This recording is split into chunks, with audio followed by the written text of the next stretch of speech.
يا حاج، فيها يا حماده خير يا حماده. انت تعرفش اللي حصل ولا ايه؟ زيزو وقع في الاهلي. طب ما يوقع يا حماده، ايه يعني ما يوقع للاهلي يا حماده؟ احنا على الموضوع ده بقى لنا 6 شهور.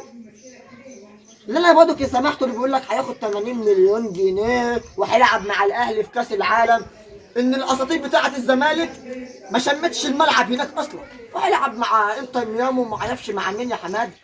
مش زيني هنا بيقول لك هنديك فيلا في مش عارف في مدينه السعداني وده عليها اقساط وما اعرفش ايه، امال هو هياخد ال 80 مليون شيك على طول يا حماد. وايه يعني اما يمدى يا حماد؟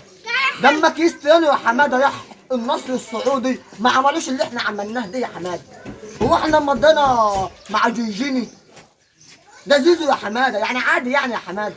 يا حماده متاكد من الكلام ده؟ يعني هو مضى فعلا؟ ايوه يا حاج. يا نهار اسود، لا، ده اللي انا كنت خايف منه. ما يمضوا مع الجماهير وياخدوا من الحاج حسين لبليغه وخلاص.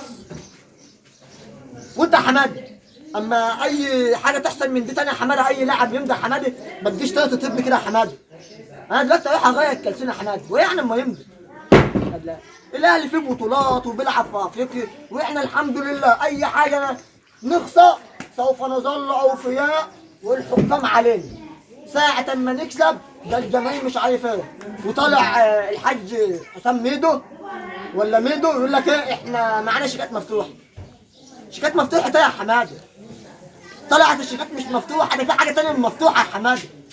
انا ماشي انا عشان انا المواد فدع.